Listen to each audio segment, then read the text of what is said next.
Okay, Monday, July 6th, 2026, new podcast.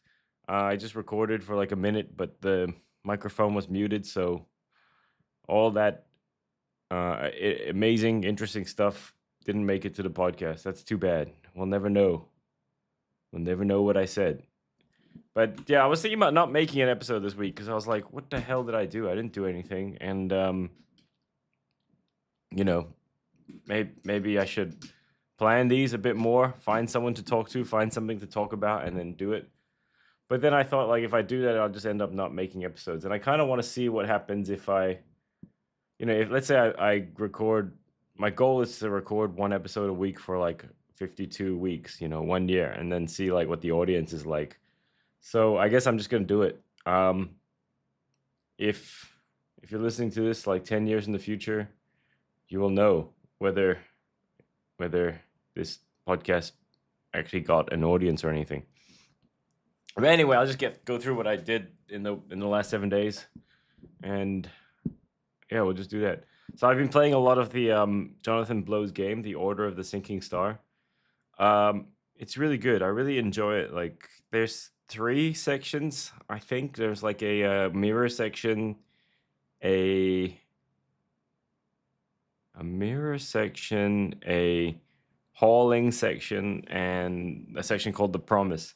I think I finished the mirrors and most of the hauling. Like, there might be one or two levels in the hauling section I haven't finished. And then the Promise thing, like, pretty close, but it's kind of melting my brain a bit. It's very stressful playing that section. So I left it to last, and I think I'm halfway done on that thing, but I don't know. Maybe I won't finish it. I think I have one really hard puzzle in the hauling section, and then I think I finished all the mirror levels, but it's a bit hard to check, right? So maybe I'll watch a walkthrough to see if I missed anything. But yeah, I really enjoy it. I can't wait till it comes out. Supposedly it's going to come out this year. If I was going to bet whether it comes out this year or not, I would bet no, because Jonathan Blow's got a history of delaying. But anyway, looking forward to that game. Apparently it has like 1,200 puzzles, and I think I've spent like the last 4 weeks or 3 weeks working on 100, and then they're just going to get harder and harder. So probably I won't be able to finish the game. It's a bit like The Witness. Like, there's two endings in The Witness. There's a full ending and a partial ending, and I just did the partial ending. So maybe I'll play The Witness again, see if I can get the full ending. But yeah. What else did I do? I was counting. I think, what did I do? I think on Monday I was like, I need to deposit this money. So I counted all the envelopes, put them into envelopes from the wedding, the Lycee envelopes, counted them all, put them into a spreadsheet, and then I was like, okay, I'll bring the money to the office. I'll go to Shangwan and I'll deposit the money at the bank, and then I'll go to the office and do some work. But I think I hit the deposit limit. Like, I just put too much money in and it wouldn't let me put any more in. So then I was thinking, okay, I'll do the rest tomorrow. But then I didn't want to go to the office with like a whole bunch of cash in my bag, because it's like a shared office, and if somebody stole my bag, they would steal like 50K worth of money, 50K Hong Kong dollars. So that would be bad. So I just went back home. I think I went to, I don't remember. I was at my dad's house for a little while, and she was like complaining about something. She was like, so my mom does interviews on TV sometimes, and the TV channel named her as like a guest lecturer or like lecturer for some university, even though she's a guest lecturer. And then that university got mad at her and said like, oh, don't represent us, blah, blah, blah. I sent her like a cease and desist or whatever. And my mom got really upset about this because she didn't do it. It was the stupid TV channel. And also, like, it's not like she's a bad actor or whatever. Like, she's not like spreading fake news or anything. So like, it's kind of rude, It's like you're saying, how dare you represent us, even though like she's not really doing anything wrong. So she was very annoyed about that. It was resolved, but then she was like reliving it with Jack. So she was showing my younger brother. She's like, "Look at this! Look what they did to me!" Like a few weeks ago. And and then I said, "Mom, this happened weeks ago, and it was resolved. Like, just forget about it. It's in the past." And she's like, "No, I'm just showing Jack because I was interesting." But she was also getting mad while she was showing it. It was kind of like my aunt. She was. I'll tell you the story. So my aunt went to Hong Kong for my uncle's wedding. She flew from Sydney to Hong Kong for my uncle's wedding, and then my uncle was like, "Oh, can you bring back some wedding albums for me because I don't have enough like luggage quota or whatever." And she's like, "Okay, fine." So she carried a bag that was supposedly full of wedding albums. But when she got to Sydney, I think there were some wedding albums, but there was also a bread maker, and the bread maker contained like a few bags of bread mix, which like, it's just flour and yeast in like plastic containers. It just looks like cocaine, right? And so when she got through customs, they saw this and they're like, "What's this?" And she's like, "I don't know." And then they said, "Did you pack this bag yourself?" She said, "No, my brother-in-law gave it to me." And and then and then they're like, "Where is he?" And she's like, "I don't know. He's on the same flight." But he just went through. He went home. He didn't wait for her. So it was really suspicious. And then they tested the bread mix, which took like, an hour or whatever. And yeah, it was bread mix, but she was just really pissed off because she was held up at customs because of his stupid bread mix. It's like also like, why do you need to bring bread mix to Australia? You can buy it. I guess it was a wedding gift and they brought it back, but like think a little bit, don't bring back things that look like drugs. Anyway, this happened in like 1989, and my aunt was telling me the story like, a week ago, and she was getting really mad about it while she was retelling the story. And then my mom was hearing the story and she was getting mad. And I was like, guys, this is 1989. You need to fucking forget about it. But, I guess they just like getting themselves riled up about stuff. Then I went over to Candace's parents' house, played with like Shiny Boy, and which is the dog's name. And we looked at like some old yearbooks. Then what? Oh yeah, we went to Candace's grandma's house. So we drove over there, and Candace's grandma is like, she had like I think she fell over or something. She hit her head or something, and she's been a bit dopey for like the past year. But on Monday when we saw her, she was really lucid. She said something funny. She said, she's Candace told her that she got married, and then Candace's grandma says, "Where's your husband?" And then I walked in, and she's like, "I've never seen this guy before." And then she said, "Looks like he's gained weight." And I was like, "What the fuck? I thought you've never seen me." But anyway, she was very different because normally, like, she's like a bit out of it, but she was very lucid for some reason. It was good. I guess old people are like that. They come in and out. Also, like, there was they were asking her questions to test her, like, mental acuity, and she didn't know the answers, but she was able to guess them based on the way the questions were phrased. Like, I don't know. It's like I could tell she was guessing, and the guesses were good because she was just like, I don't know. I can't remember the questions, but I was like, she's just guessing. She doesn't actually know. But I guess that's like a form of sharpness. Then we went to Times Square. We had dinner at some Japanese place. That was quite nice. I got something weird. I got like a pork and rice ball. I should have just got sushi, but anyway, that's what I got. Then Candace's brother and his partner wanted to go get cake from some store, so we went down to get that. Then my friends wanted to meet up and play video games, so we went to like I found a LAN cafe, and I waited for them there for a while, but when they arrived, they didn't have enough room, so we went to another one. We went to this really shitty. So I found a nice LAN cafe, which was like nice and clean and bright, and then it was full. So I looked up another one, which was like this LAN cafe that we've been going to since like 2006, like since I was like 18. And I was like, wow, I can't believe this one's still in business, because it was like a piece of junk when I first. It was like I guess in 2006, all LAN cafes were dirty and computers were like dirty and smoke filled, and the computers were like sticky.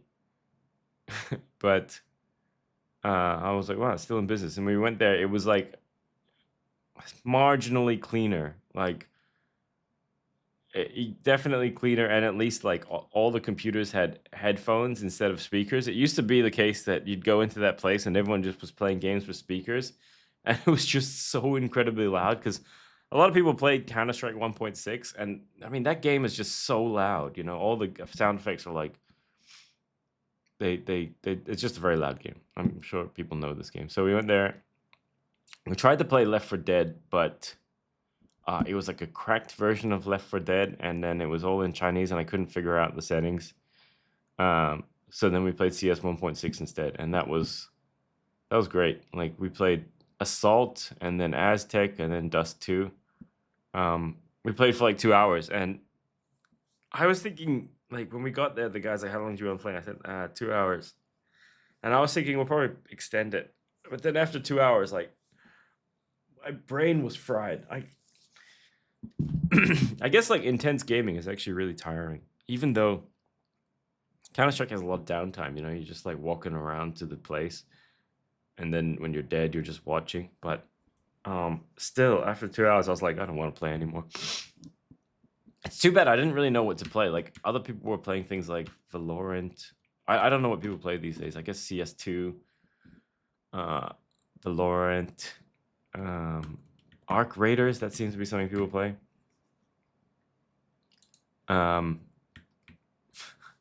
It was quite funny. So like when we went to when I met Josh and Joel at the first LAN cafe, and then I walked in, and then I said to the guys, like, do you have like some computers together? They said, no, it's just full.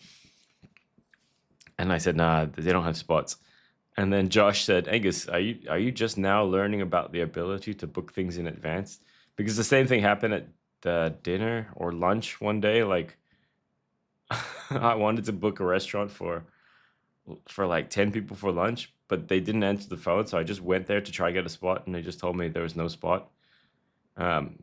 Anyway, it was funny when Josh did it. It's not very funny when I recount it. Anyway, after that, took the MTR home, and that was Monday. Tuesday, I think I deposited the money. Oh no, wait, never mind. That's the day I did the depositing. I did some customer support for bank statement converter. Did some work on that, and then I met some high school friends for dinner, which was nice. It's good to see what they're up to. They seem to be doing well. They were like, so these guys, I never really see them. I see them like once every 5 years, and nice. Like they're all married, and then they were telling me about stuff they do. Like they go to Zhuhai a lot, which is like a Chinese city next to Macau. And I was like, why? Why? What are you guys doing there? Like one of them even has a car there. I'm like, what? Why? Like one of them has like a house and a car there, and then he just goes there sometimes to chill out, like a vacation home or something. Like interesting.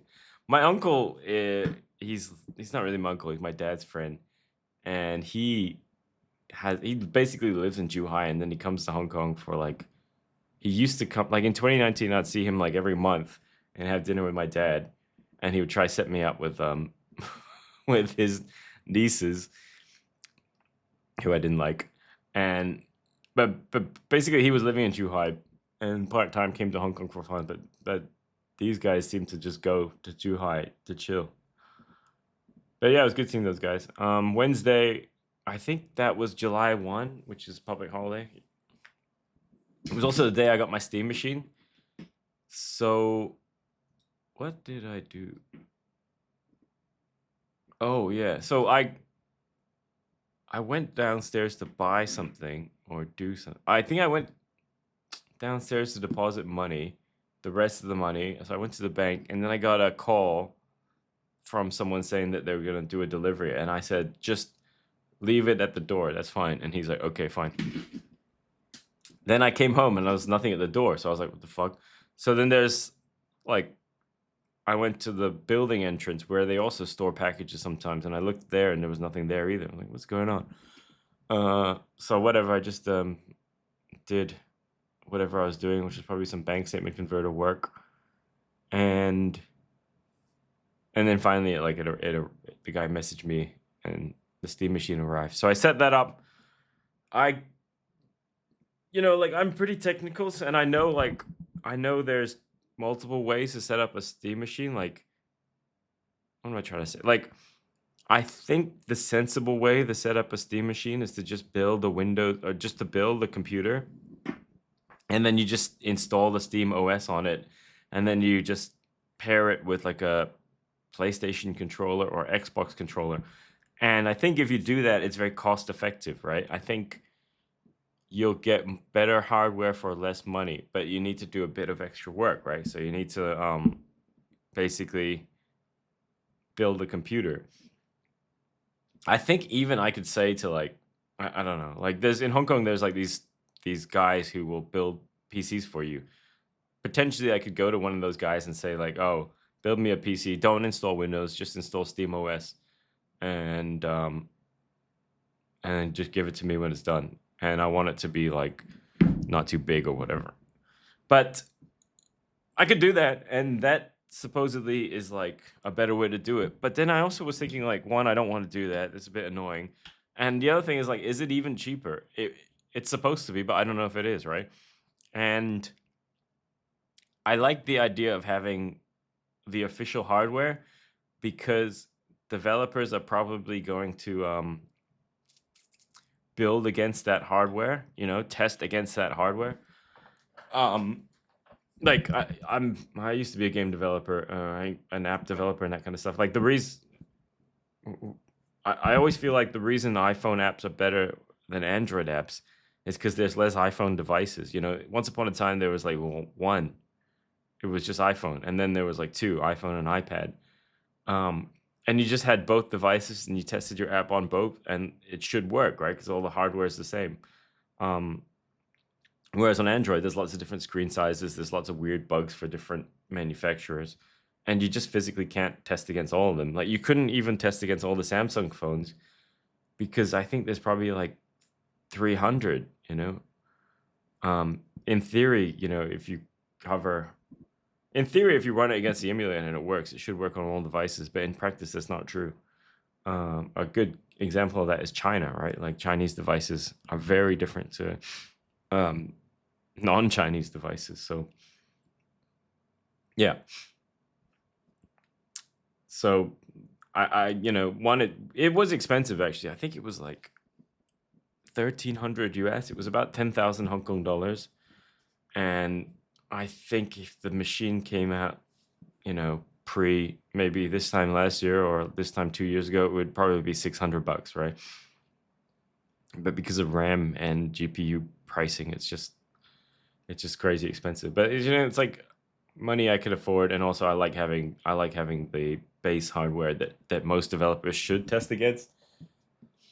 I'm really hoping that the Steam machine takes off, and it becomes the dominant console, because I guess this whole PlayStation thing, I in the last 7 days, PlayStation has like revoked people's movies that they bought on the PlayStation Store, and they're cutting off new purchases on the PlayStation 3 store. I mean, that's the first one, the movies thing. I think that's really bad because, like, if I buy a movie, I expect to basically have it forever, which maybe is unrealistic. It's like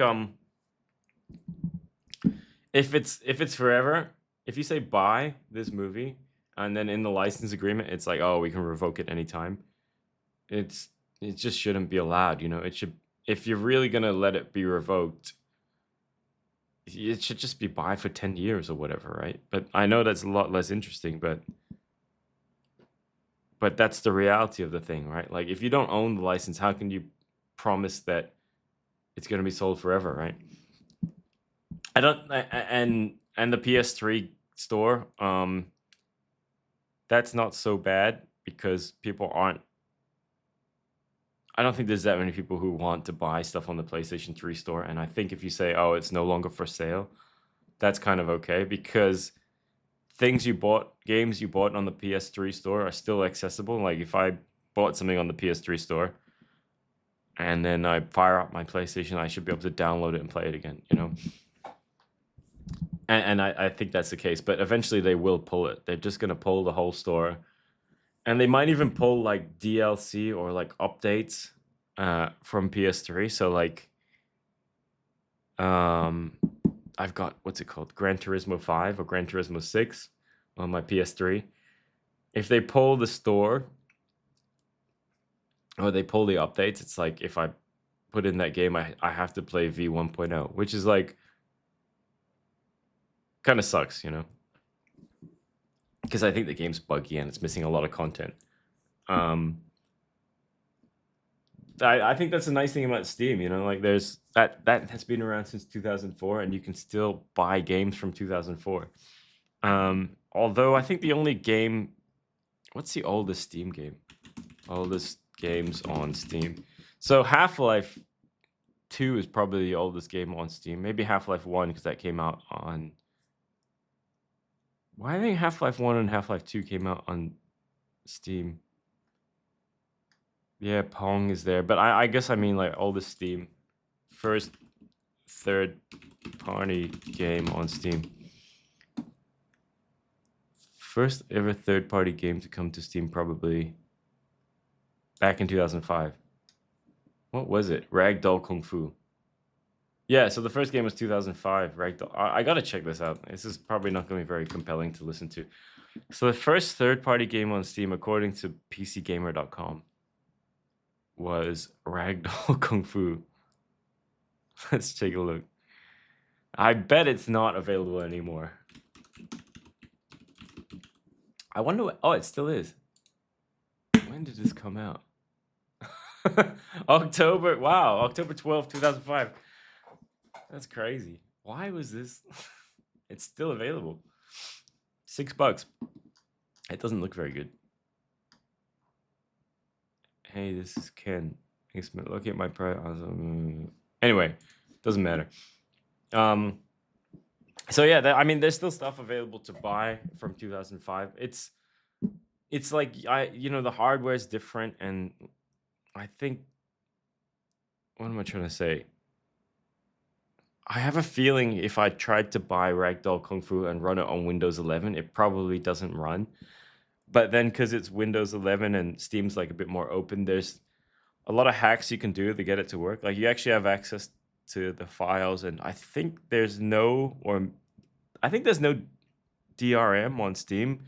So like if you buy a game, you can just copy paste it to another computer and then play it on that computer. So piracy is kind of easy on Steam, I believe. But yeah, I was thinking like if I was running PlayStation, what would I do about the movies thing? You know, like they did two things. I think, well, maybe three. So one is they said movies you bought on a bunch of movies you bought we're revoking them because we don't have the license anymore. We can't sell them or distribute them. So let's say I bought a movie or I bought 10 movies and then Steam suddenly says, oh, you can't watch this anymore. I would be pissed. And how would I understand why Steam is not allowed, like, oh, sorry, not Steam. Sony, their situation is they can pay for the license, but then maybe they calculated paying for the license is not profitable because nobody's buying their stupid movies on PlayStation Store. Another option is they can refund all the purchases. Another option is they can do what they did, which is just revoke the movies from people's accounts and not refund. So I think the third one is like, yeah, you're short term, you get most of your money. Like it's the least revenue impacting one short term, but it really pisses off a lot of people. I think the best thing to do is like, it depends, like option one is like you just pay for the license. Option two is you refund everyone. If I was Sony, I would do I think both of those options will not piss off users, and do whichever one's cheaper, right? So if it costs like 100 million to buy licenses again versus 200 million to revoke, um, to refund all the purchases, then just do the 200 and do the cheaper one. Although, maybe even if it costs more to refund everyone, you should still do it, because long term you're just gonna have to pay for these licenses like every 5 years or whatever, and nobody's buying these movies, so you're never gonna be profitable with this business. So then maybe just cut it and take a one-off loss. Like, I think they have the right, based on the user license agreement, they have the right to just revoke and not refund. But then that just makes people want to go to other platforms. Like something like that happens, and I think, well, fuck this. I'm not gonna buy anything from PlayStation anymore. I'm gonna move to Steam, or I'm gonna move to Xbox or Nintendo. It just puts, like, especially when they do 3 of these things at once, you're just like, fuck, fuck this company. I don't want to give them any money. They're just gonna fuck me the next time things get difficult. So, bad move, in my opinion. And same with Steam Machine. Like, right now, their policies are good, but you never know what's gonna happen down the line. Gabe could die. I mean, Gabe will die one day. And whoever replaces him could be, a complete wanker. So you can never really trust companies. I remember in like 2010, we were talking about tech companies, and somebody was saying like, "Oh, I will always support Google because Google, swears to do no evil." But it's like, that's just the way the company's behaving now. But companies' behavior can change over time. Like 1984 to like 1997, Apple had the shittest culture, and then once Steve Jobs came back, he got the culture right. So and now that he's gone, it can change again. So yeah, and then after that we went over to, I think we brought the dog to my dad's house, and then we watched TV, and mom made spaghetti. But then she started cooking it with like rancid butter. So my dad is like really bad about food safety. He has like some butter in a container, and it smells like cheese. Like, it smelled like a Parmesan cheese, which is not the right smell for butter. So she started frying the butter in onions, or the onions in butter, and it was like smelled really bad. I was like, what's this? And then she was like picking out the onions but trying to save the meat. And I was like, Mom, just just throw it all out. I don't want to get sick. I don't want to get food poisoning. I just made her throw it all out, and then I cooked the onions for her. Thursday, I went to the office. I think my friend Julian wanted to hang out together and work. So I went to the office at like pretty early, I think 10 a.m. Then at 11, I went to meet my accountant, and he was like, "Whoa, you made a lot of money last year. I guess you got to pay a lot of tax. That's why you got to pay so much taxes." And I was like, "Yeah, well, how should I pay less taxes?" And he said, "Go on more business trips, get some more costs." And he said, "But not family trips. They have to be business trips." And I was thinking, I just got married, so instead of having a honeymoon, I need to have a business moon. Then I went to buy some like soft drinks from 7-Eleven, and I ran into my friend AJ Harper, so we're catching up, talking about some comedy type stuff. Then I saw my friend Julian on the street, and he saw me on the street, and so we went to the office, did some work. I think we stayed till like 5:30, so pretty long day in the office. 10 a.m. to 5:30. What was I doing? I don't remember. I think I was doing like a parallel document type feature. So like in Bank Statement Converter, the first thing I do is I try to identify the statement, the document, and then I convert it based on the identification. Um, so you can have like Citibank 1, Citibank 2, Citibank 3, Citibank 4. And some of these banks, I just have like lots of document types, like up to 20. But then sometimes I'll have like Citibank, I'll have like Citibank 7 and Citibank 14, but it's actually a misidentification, and like 14 and 7 are the same. So um, you really want to merge the two document types together to like save on workload. Um, so I wrote some code that's like tries to identify when two document types are actually the same and potentially can be merged. It was a bit tricky. Can't remember why. I was like doing the UI and also doing the API, and normally I just do the API and then I get Claude to do the UI. But I opened up the UI and I was like, damn, the whole page was, I had this page. It was originally written in vanilla JS and HTML, and then I got Claude to rewrite it in React.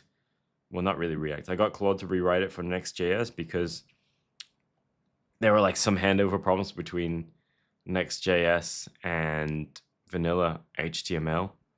So I was like, okay, let's get rid of these handover problems and just make it React. Next.js all the way through.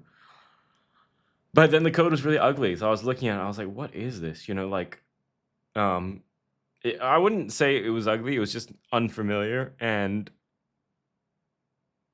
it doesn't really understand the relationships between some data types. So then it's just storing a lot more data than it needs to, which is not really the biggest problem in the world. But it is like when I want to debug something, I look at it and I just think like, what a mess. And before I even start debugging, I like get sidetracked and start cleaning up the code.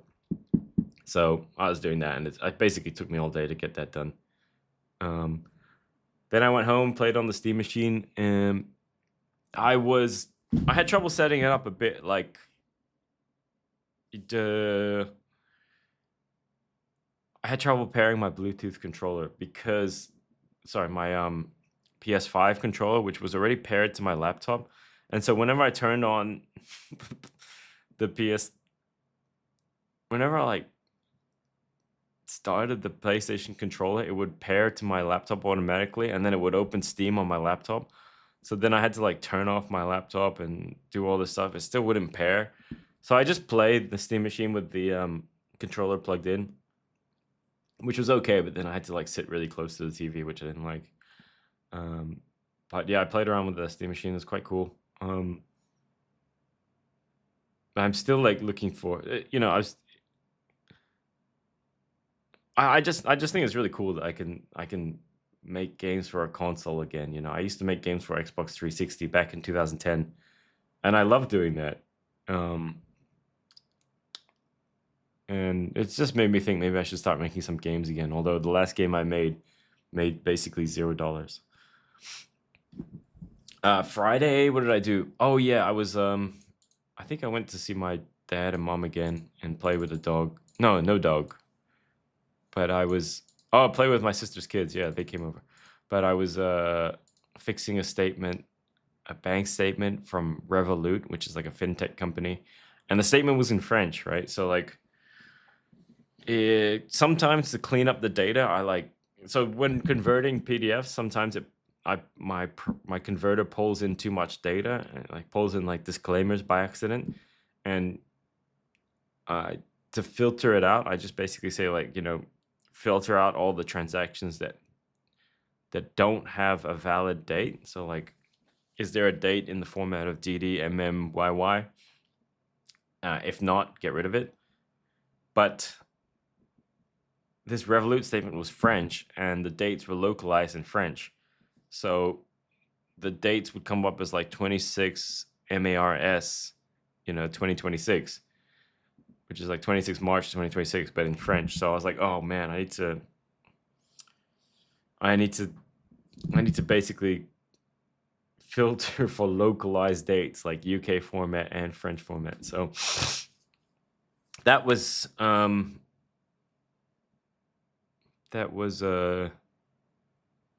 wasn't too bad. I think I spent like 3 hours on it, but I got it working.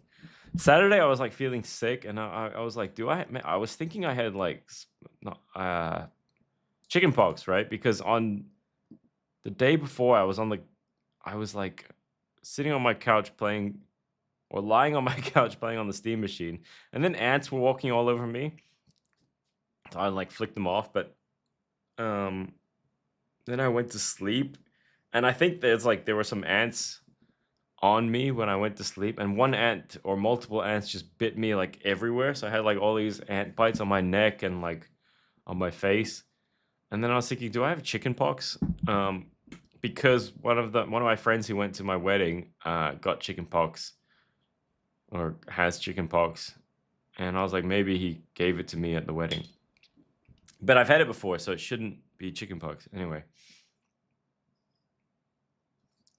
I also had like a sore throat and was feeling a bit sick.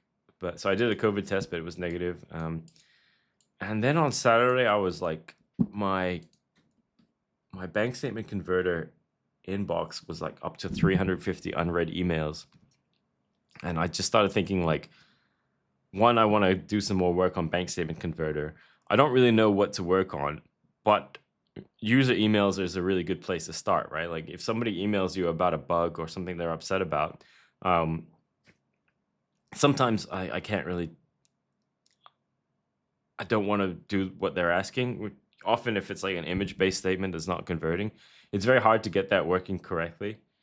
So I don't really want to do that. And then if the user's in India, I also don't want to support them because users in India don't really like to pay. So it's kind of a waste of effort to support their document issues. So I was basically just going through the inbox, like marking stuff as read or like dealing with the bug if it was a bug I wanted to fix, So if it's like, I don't know, like a Malaysian bank statement is not converting properly, sometimes I can fix it really quickly. Sometimes it's already fixed because these emails are old, so I just tell them it's already fixed. I was up to like, I think it was like 300 plus unread emails, and today it's down to like 92. So I think maybe even today I can get rid of all of them. Although it's easy to get rid of them when, like, it's easy to go in and say, mark stuff that I'm not going to do, but then eventually you'll get to like 20 that I want to do, and then each one takes me like maybe an hour. So like, I think more realistically, I should be able to get down to like 20 unread emails, and then maybe by the end of the week I can clear the inbox. I think usage is down a bit. It's hard to tell, right? I think usage is down a bit. So it is easier to get through the inbox. And also like, yeah, then I went to, oh yeah, on Saturday, anyway, Saturday we had hot pot for dinner, and that was nice. We had like two kinds. We had like spicy and non-spicy, and then my dad like didn't add water to the spicy kind, so the spicy kind was like an inch. It was like an inch of liquid in the hot pot container, and then the non-spicy one was like, 5 inches of liquid. I was like, Dad, why don't you add water? He's like, no, you're not supposed to add water. I was like, Dad, it's burning. Like, how are you gonna do hot pot with no water? The whole room was just filled with smoke as he was burning the hot pot mix. I was like, what the fuck is this? I was like, just add water. I don't know what. Anyway, I don't know what he was trying to do. Maybe he thought he could make dry hot pot, which, you can, right? But then the thing is, you don't leave it on because it will burn. Dry hot pot is like, you put hot pot mix in and you stir fry it or something. I don't know. I mean, I do like that, but you can't have the burner on permanently with a dry hot pot. When you go to a restaurant and you order dry hot pot, they just give it to you and they don't heat it up anymore because it will burn. Anyway, I don't know what he was doing, but he was a fail, and eventually he added water. And lately, I don't like eating spicy hot pot because, I mean, I do like it, but just for beef, not for vegetables, because it's a lot of oil. And if you put lettuce in a container full of oil, you're just basically eating like multiple teaspoons of oil, which is gross. Anyway, Sunday, that was yesterday. What did I do? I think more inbox clearing, and then I went over and oh yeah, no, yesterday I was doing inbox clearing in the morning. I think I woke up kind of early. Not too I know I woke up at 10 'cause I'm still feeling a bit sick. Did some inbox clearing, met my friend Henry for lunch. We had Korean barbecue and we talked about like coding, Claude Code and AI and stuff. It's fun. Then um and then Henry wanted to go to a LAN cafe, but I wanted to go home and see my mom and Candace and the dog. So I went home to my dad's house again. And what was I doing? I think I was doing some inbox. Oh no, I know what I did. I did some inbox clearing, but not that much. And then I was reading Glengarry Glen Ross, the play. So I found out that Glengarry Glen Ross, the movie, which I really like, was originally a play. And then I tried to buy the play, but Amazon in my region doesn't have it, which is stupid. So I just found it on some website as a PDF. So I sent the PDF to my Kindle and then I read it there. It's interesting. Like it's very different to not no, sorry. It's a lot shorter than the movie. So the play is like the play is about 3 acts and it's only about 100 pages. Maybe a bit more longer than that, maybe 150 pages long, but it's dialogue, so there's a lot of spacing. And they miss out on a lot of scenes with Shelley Levine and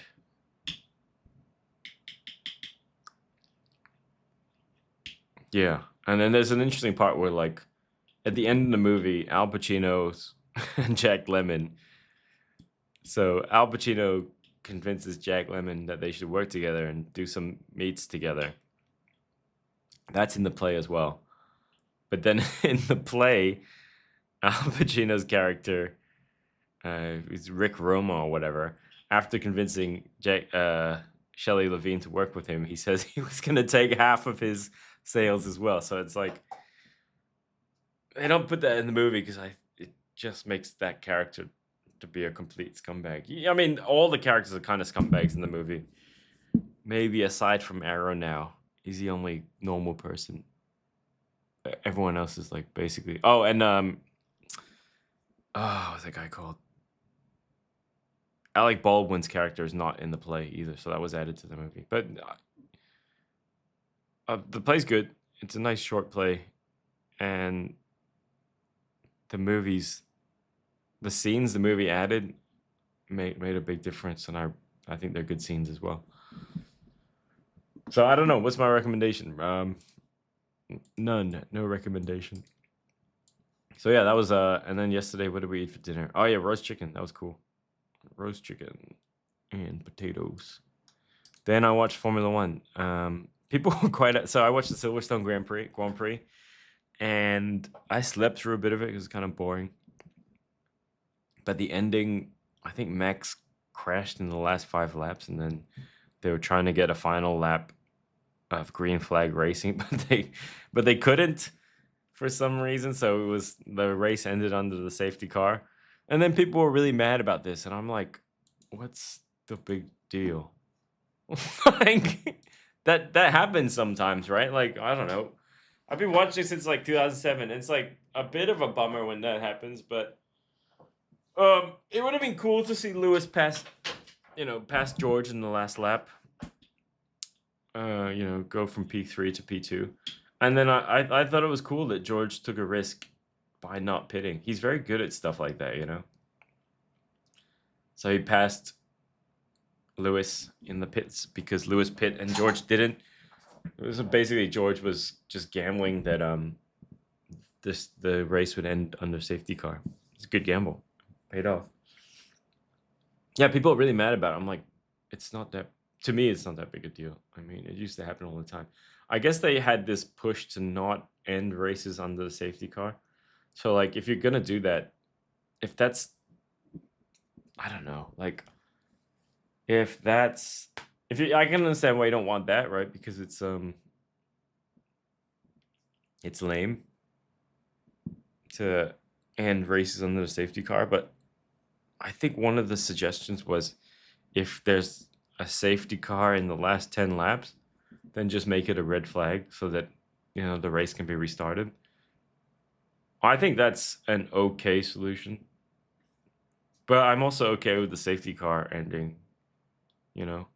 It's kind of part of the excitement. You're like, "Oh, is the safety car going to be able to go away or not?" I think if Abu Dhabi, it's mostly because of Abu Dhabi 2021. So if that race ended, if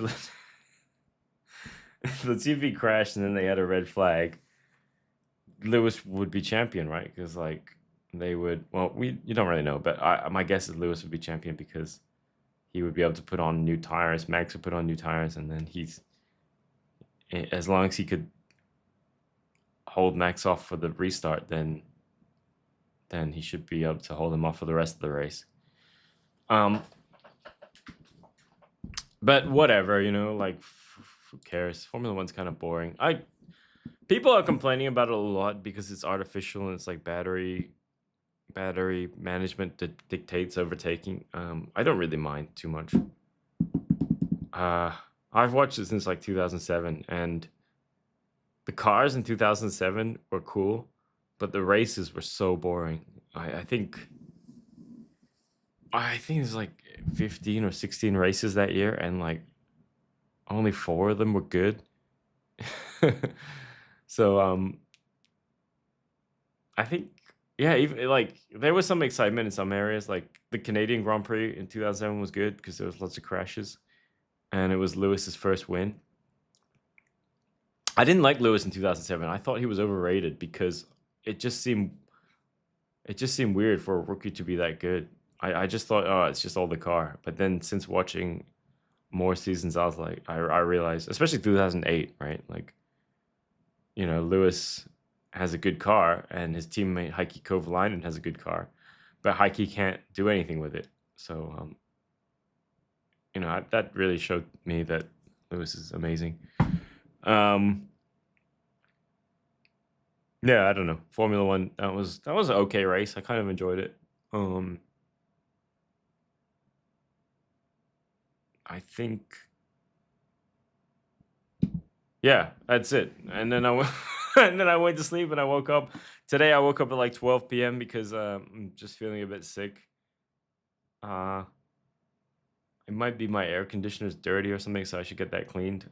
But I am leaving here on September 20, which is what, 2 months away. I guess I should get it cleaned because it's like 2 problems. One is it's not cold, and the other is I think it's dirty and it's making me sick. So is September only 2 months away? July, August, yeah, 2 months. All right, I'll get it cleaned. Anyway, see you later. See you next week. 48 minutes. Wow, 48 minutes of talking, even though I didn't do anything. But there you go. See you next week. Bye bye.